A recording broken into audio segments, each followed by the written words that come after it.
તો ભાવનગરમાં એસઆઈઆરની કામગીરીના વિરોધમાં કોંગ્રેસે અનોખું વિરોધ પ્રદર્શન કર્યું। કોંગ્રેસ કાર્યકરોએ ગધર્બ સાથે વરઘોડો કાઢી દેખાવ કર્યા। એસઆઈઆરની કામગીરીના વિરોધમાં કલેક્ટર કચેરીએ આવેદનપત્ર પણ આપ્યું, જેમાં ફોર્મ નંબર 7 ખોટા ભરાયા હોવાનો આક્ષેપ કરાયો છે। સાથે જ ખોટા ફોર્મ ભરનારાઓ વિરુદ્ધ એફઆઈઆર કામગીરી કરવાની પણ માંગ કરાઈ છે।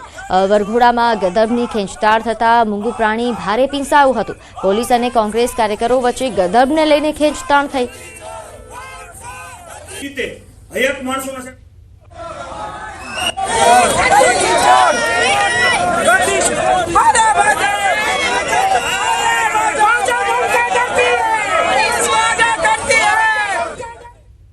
તો એસઆઈઆરની કામગીરીનો આ વિરોધ છે, જેના દ્રશ્યો સામે આવ્યા છે। એમાં ખાસ કરીને જે આ ગધર્બની ખેંચતાણ જોવા મળી, જેના વિડીયો વાયરલ થઈ રહ્યા છે અને ઘણી ચર્ચાઓ થઈ રહી છે।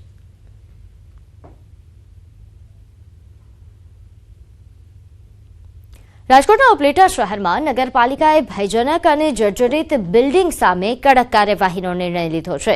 બસ સ્ટેન્ડ ચોક વિસ્તારમાં આવેલી રવિ ટાવર નામની બહુમાળી ઇમારત અત્યંત બિસ્માર બની છે, જેને લઈને નગરપાલિકાએ અગાઉ અનેક નોટિસો પણ આપી હતી, છતાં કોઈ કાર્યવાહી ન થતા અંતે સામાન્ય સભામાં આ બિલ્ડિંગને જમીનદોસ્ત કરવાનો ઠરાવ પસાર કરાયો અને એ મંજૂર થયો, જે બાદ કુલ 25 રહેણાંક બ્લોક અને આગળની દુકાનો ખાલી કરાવીને હવે ડિમોલેશન હાથ ધરાયું છે। અહીં ગીચ વિસ્તાર હોવાના કારણે માનવબળ દ્વારા તોડકામ કરાશે।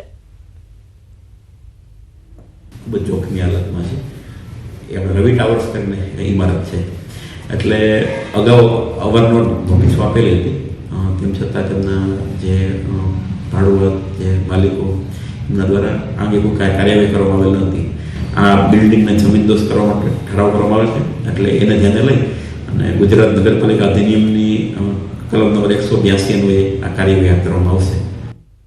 આગળ વાત કરીએ સુરેન્દ્રનગરથી મહત્વના સમાચાર। અહીં સ્થાનિક સ્વરાજ્યની ચૂંટણી પહેલા આપને ફટકો પડ્યો છે। આમ આદમી પાર્ટીમાંથી રાજુ કરપડાએ રાજીનામું આપ્યું। આમ આદમી પાર્ટીના તમામ હોદ્દાઓ પરથી તેમણે રાજીનામું આપ્યું છે। આમ આદમી પાર્ટીના પ્રદેશ કિસાન સંગઠનના અધ્યક્ષ રાજુ કરપડાએ રાજીનામું આપ્યું। આમ આદમી પાર્ટીના રાષ્ટ્રીય સંયોજક અરવિંદ કેજરીવાલને રાજીનામું આપ્યા હોવાની વિગત છે। વ્યક્તિગત કારણોના કારણે આમ આદમી પાર્ટીમાં જવાબદારી નહીં સંભાળી શકે તેવો ઉલ્લેખ રાજીનામામાં કરવામાં આવ્યો। સુરેન્દ્રનગર જિલ્લા સહિત રાજ્યભરના ખેડૂતોના પ્રશ્ને લડત આપનાર યુવા નેતાએ અચાનક રાજીનામું આપતા રાજકીય માહોલ ગરમાયો છે। નોંધનીય છે કે સ્થાનિક સ્વરાજ્યની ચૂંટણી નજીક આવી રહી છે અને તે પહેલા આ પ્રકારે રાજીનામું આપતા રાજકીય માહોલ ગરમાયો છે। વધુ વિગત સાથે મારી સાથે સંવાદદાતા અક્ષય જોડાઈ ગયા છે। સુરેન્દ્રનગરમાં અચાનક આ રાજકીય ગરમાવો, અચાનક યુવા નેતાએ શા કારણે રાજીનામું આપવું પડ્યું?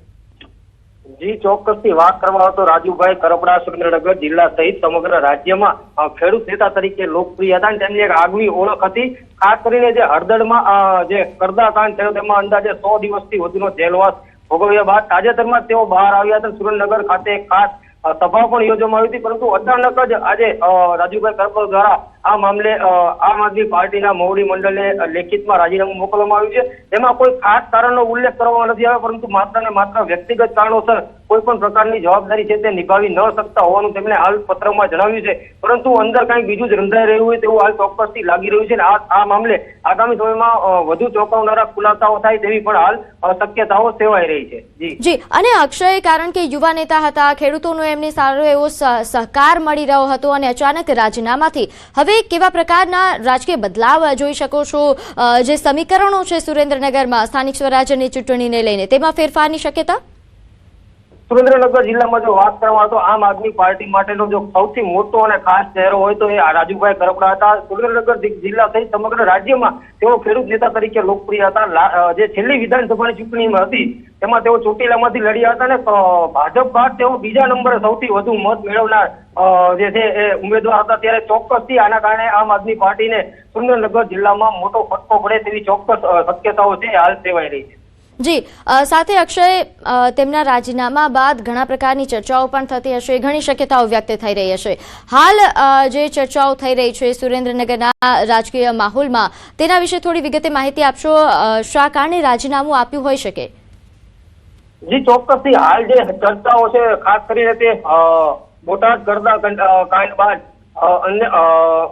અંદાજે 100 દિવસથી વધુ તેમણે જે જેલવાસ ભોગવ્યો તે દરમિયાનની જે પરિસ્થિતિ સર્જાઈ છે તે પરિસ્થિતિના કારણે ક્યાંક ને ક્યાંક રાજુભાઈ કરપડા દ્વારા રાજીનામું આપવામાં આવ્યું હોય તેવી ચર્ચાઓએ જોર પકડ્યું છે અને આગામી સમયમાં પણ તેઓ કોઈ પણ પક્ષ સાથે જોડાય કે ન જોડાય તેને લઈને પણ અનેક પ્રકારની અટકળો વહેતી થઈ છે, પરંતુ ક્યાંક ને ક્યાંક હળદરનો જે કડદાકાંડ થયો બોટાદમાં તે બાદની જે પરિસ્થિતિનું નિર્માણ થયું છે તેને લઈને જ આ રાજીનામું આપવામાં આવ્યું હોય તેવી પ્રબળ આશંકાઓ અને ચર્ચાઓ હાલ જે છે રાજકારણમાં ચાલી રહી છે.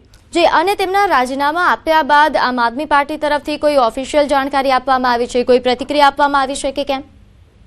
જી ના, હજુ સુધી આ મામલે આમ આદમી પાર્ટી કે ખુદ રાજુભાઈ કરપડા દ્વારા કોઈ પણ પ્રકારની જે છે એ પ્રતિક્રિયા આપવામાં આવી નથી. આગામી સમયમાં આમ આદમી પાર્ટીના જે સ્થાનિક નેતાઓ છે તેના દ્વારા આ મામલે પ્રતિક્રિયા આપવામાં આવે તેવી શક્યતાઓ છે. જી, અને રાજુ કરપડા તરફથી અન્ય કોઈ જાણકારી અપાઈ છે? રાજીનામા બાદની કોઈ પ્રતિક્રિયા તેમની સામે આવી? આપની કોઈ ચર્ચા થઈ? જી, તેમણે તો હાલ જે રાજીનામામાં જે પત્રમાં દર્શાવ્યું છે તે જ કે વ્યક્તિગત કારણોસર અને પારિવારિક કારણોસર તેઓ આ જવાબદારી છે વધુ વહન કરી શકે તેમ નથી, એના કારણે તેમને આ રાજીનામું આપ્યું છે. ટૂંકમાં જો દેશી ભાષામાં કહીએ તો મગનું નામ મરી પાડવા તેઓ હાલ તૈયાર નથી, એટલે આગામી સમયમાં આ મામલે ખુલાસા થાય એવું ચોક્કસથી લાગી રહ્યું છે અને કોઈ અન્ય કારણ ન દર્શાવવામાં આવતા અનેક પ્રકારની અટકળો છે તેને ખાસ કરીને જોર પકડ્યું છે. બિલકુલ, અને જો તેમનું રાજીનામું સ્વીકારી લેવામાં આવે છે તો કેવા પ્રકારના બદલાવો આ સ્થાનિક સ્વરાજ્યની ચૂંટણીમાં આપ જોઈ રહ્યા છો? જો તેમનું રાજીનામું સ્વીકારવામાં આવે તો સુરેન્દ્રનગર જિલ્લામાં આમ આદમી પાર્ટીને મોટામાં મોટો ફટકો પડે તેવી શક્યતાઓ સેવાઈ રહી છે. આ ઉપરાંત સમગ્ર રાજ્યમાં તેમની જે ખેડૂત નેતા તરીકેની લોકપ્રિયતા તેને લઈને ક્યાંક ને ક્યાંક આમ આદમી પાર્ટીમાં જે આગામી ચૂંટણી આવેલી છે તેમાં ખાસ કરીને સ્થાનિક સ્વરાજની ચૂંટણીમાં આમ આદમી પાર્ટીને મોટામાં મોટું જે છે એ મતદાનમાં ફરક પડશે, ભંગાણ પડશે. સુરેન્દ્રનગર જિલ્લાના એક લોકપ્રિય નેતા તરીકે તેમની ખોટ છે એ આમ આદમી પાર્ટીને ચોક્કસથી વર્તાશે. બિલકુલ, આભાર માહિતી આપવા બદલ. તો આગળ વાત કરીએ સ્થાનિક સ્વરાજ્યની ચૂંટણી પૂર્વે ભાજપના પ્રદેશ પ્રમુખ ગ્રાઉન્ડ પર આવ્યા છે. ભાજપના પ્રદેશ પ્રમુખ આજે મધ્ય ગુજરાતના પ્રવાસે છે. સવારે 11 કલાકે તેઓ પંચમહાલના કાલોલમાં કાર્યકરોને સંબોધશે. સાંજે 4 કલાકે ગોધરા ખાતે કાર્યકર્તા સંમેલનને સંબોધિત કરશે અને ભાજપમાં આજે પંડિત દીનદયાળ ઉપાધ્યાયજીની પુણ્યતિથિની તમામ કાર્યકર્તાઓ ઉજવણી કરી રહ્યા છે. ત્યારે સમર્પણ દિવસ તરીકે રાજ્યભરમાં આ દિવસની ઉજવણી કરવામાં આવી રહી છે. રાજ્યના તમામ જિલ્લા અને મહાનગરોમાં ભાજપ સંગઠન દ્વારા પુષ્પાંજલિ કાર્યક્રમ પણ થશે. તમામ જિલ્લા અને મહાનગરમાં પંડિત દીનદયાળ ઉપાધ્યાયના જીવન વૃત્તાંત અને વ્યાખ્યાન થશે. એકાત્મ માનવ દર્શન અંગેના વિચારો સાથે યુવા પેઢીને માર્ગદર્શન પણ આપવામાં આવશે. તો આગળ વાત કરીએ દાહોદના ગરબાડાના છરછોડામાં પ્રોહિબિશન રેડ દરમિયાન પોલીસ પર હુમલો થયો. જેસાવાડા પોલીસ મથકની ટીમ પર મહિલા સહિત 6 ઇસમોએ હુમલા કર્યા હોવાની વિગત છે. એએસઆઈ સિરાજ અબ્દુલ્લા શેખને સામાન્ય ઈજા પહોંચી છે. આ હુમલામાં પોલીસે રેડ દરમિયાન કુલ ₹546,546ના કિંમતના વિદેશી દારૂની 51 બોટલો કબજે કરી હતી. મુદ્દામાલ કબજે કર્યા બાદ પંચનામાની કાર્યવાહી દરમિયાન આરોપીઓએ પોલીસ સાથે ઝપાઝપી કરી, શર્ટનું કોલર ફાડી નાખ્યું અને જાનથી મારી નાખવાની ધમકીઓ પણ આપ્યા હોવાનો ફરિયાદમાં ઉલ્લેખ છે. આ મામલે મહિલા સહિત 6 આરોપીઓ સામે નામજોગ ગુનો નોંધીને પોલીસે આગળની કાયદેસરની કાર્યવાહી હાથ ધરી છે. તો આગળ વાત કરીએ અમદાવાદના સુખરામનગરમાં ગેલેરી ધરાશાયી થઈ છે.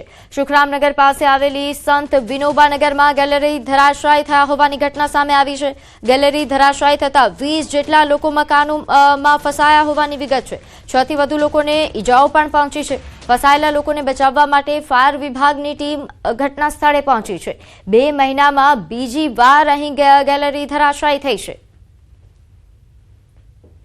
તો અમદાવાદના સુખરામનગરના દ્રશ્યો આપ જોઈ રહ્યા છો. અહીં આ જર્જરિત બિલ્ડિંગમાં ગેલેરી ધરાશાયી થયા હોવાની ઘટના સામે આવી છે, જેના કારણે 20 જેટલા લોકો અહીંના મકાનોમાં ફસાયા હતા, જેમાંથી 6 થી વધુ લોકોને ઈજા પહોંચ્યા હોવાની પણ પ્રાથમિક વિગત છે.